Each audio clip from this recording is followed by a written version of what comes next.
in the glamorous coastal city of Ravenport, where the moonlight touched the ocean in silver. Streaks and the wealthy gathered in, shimmering towers of glass, lived a man named Victor Hale, a billionaire known not only for his fortune but for the fear he inspired. Victor controlled half the businesses in the city, and anyone who worked under him whispered, his name, the way people talk about storms, dangerous, unpredictable, destructive. His words were sharp, his eyes colder than polished steel, and his arrogance towered higher than the skyscraper that bore his name. People didn't just avoid him, they survived him. And for years, Victor believed that was the only way the world should work, people beneath him, and he above everyone. One evening, the city's elite filled the legendary Aurora Hall, a golden ballroom known for hosting the wealthiest figures in the region. Crystal chandeliers sparkled like frozen stars, violins played in soft waves, and the scent of expensive perfumes drifted through the air like mist. Victor Hale sat at the center table, surrounded by business partners, politicians and influencers, who laughed at every word he uttered, even when he insulted them because no one dared contradict him. The entire hall felt like it revolved around him, and Victor enjoyed that power more than anything else in his life. Across the room, a young woman named Elena hurried between tables with a tray in her hands. Elena had been working at Aurora Hall for only 2 weeks, trying to support her younger brother after they lost their parents in an accident. She was smart, hardworking, and kind, but she was also exhausted from juggling 2 jobs and constant bills. Still, she never treated anyone with disrespect, whether rich or poor.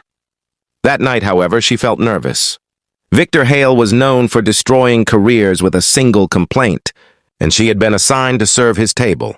The head waiter warned her, "One mistake, and you're done." But Elena had no choice. She needed the job. As the evening progressed, Victor's ego grew with every glass of wine he consumed. When Elena approached his table with dessert, Victor looked at her with disdain, as if she were a piece of furniture rather than a human being. "You're late," he snapped, even though she wasn't. "Do you people ever get anything right?" The table laughed, not because it was funny, but because they were afraid not to. Elena calmly placed the plates down. "I'm sorry, sir. I'll be faster next time." But Victor wasn't done humiliating her.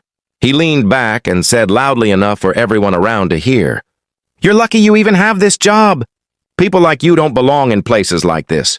Maybe you should learn how to serve properly instead of pretending to be useful." Elena froze. Not because she was hurt, she was used to rude customers, but because of how loudly and cruelly he said it. People turned to look. Some pitied her, others smirked. And Victor enjoyed it. Then, as Elena moved to place the last dessert on Victor's plate, someone behind her bumped into her arm. The tray tilted. The chocolate cake slid forward and landed straight on Victor Hale's perfectly tailored white suit, splattering across his chest and face. The entire hall gasped. The music stopped. Elena's heart crashed inside her chest. She hadn't meant to. It was an accident. But Victor rose to his feet like a furious storm. "You idiot!" he shouted, slamming his fist on the table. "Do you have any idea what you've done?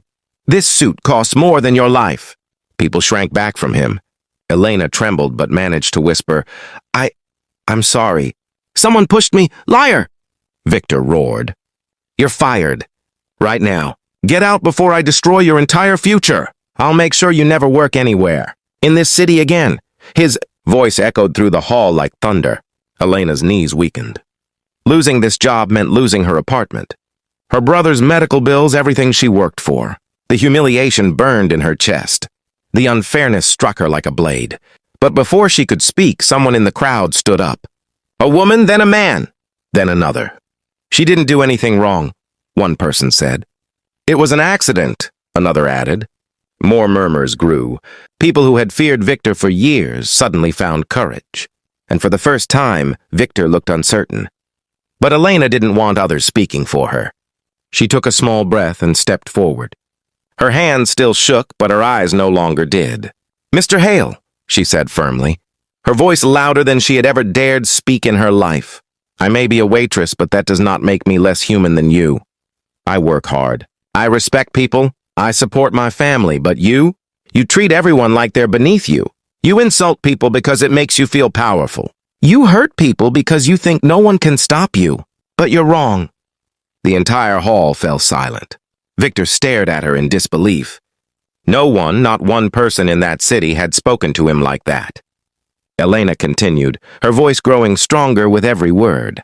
You threatened my job, my life, over an accident. You think money makes you better than everyone, but all it really does is hide how empty you are inside. Victor's jaw tightened. His face reddened not from the cake, but from embarrassment. For the first time in years, he felt weak. He felt exposed. People weren't laughing with him now. They were staring at him, judging him. Elena stepped back. If you want to fire me, go ahead. But I won't let you treat me or anyone else like we're dirt under your shoes. Tonight you showed everyone who you really are. At that moment, something unexpected happened. People began clapping. Slowly at first. Then louder. Then the entire hall erupted in applause. Victor stood frozen, his pride shattered. He had spent years shaping himself into an untouchable titan, only to be defeated not by money or power, but by the courage of a young woman who refused to be crushed. He stormed out of the hall, his reputation bruised far more than his suit. Word spread through the city in days. Investors questioned him. Employees stood up to him. And soon Victor Hale realized something he had never imagined. His power was slipping because people were no longer afraid. Meanwhile, Elena didn't lose her job. In fact, she was promoted. The owner of Aurora Hall, who had seen everything from a distance, admired her courage and integrity. He offered her a stable salary, flexible hours, and promised to help with her brother's treatment. As the months passed, Elena's life improved. She became known as the girl who stood up to the city's most feared billionaire. Some people called her a hero. Others called her an inspiration. But Elena didn't care about titles. She just cared about doing what was right. Victor Hale, on the other hand, isolated himself from everyone. For the first time in his life, he questioned the person he had become. He remembered moments from his past, times when he had been kind, hopeful, human. But success and loneliness had twisted him into something ugly. Eventually, Victor visited Aurora Hall late one night when only staff remained. He found Elena cleaning a table. She looked up, startled. Victor didn't shout. He didn't insult. Instead, he spoke quietly, almost painfully. I came to apologize, he said. I was wrong. About everything. You didn't deserve the way I treated you. Elena studied him carefully. The arrogance in his eyes was gone. He looked tired. I hope you learn from it, she replied softly. Power isn't about making people afraid. It's about lifting them up. Victor nodded, realizing she was right. He spent months rebuilding not just his reputation, but himself, treating employees better, listening instead of yelling, giving instead of demanding.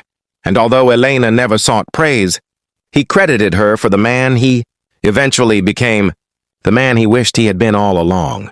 Years later, when Elena opened her own restaurant, Victor attended quietly, sitting in the back as a sign of respect. He didn't want attention. He simply wanted to support the woman who had reminded him that humility was the greatest form of strength. People who once feared Victor Hale now respected him. And Elena? She became a symbol of courage in Ravenport, the girl who stood up for herself, changed a billionaire, and proved that even the smallest voice can echo across the world when spoken with truth. And through it all, the memory of that night in Aurora Hall remained a reminder that sometimes the bravest moments are born from the most unexpected accidents, and that one act of courage can change not just a person, but an entire city.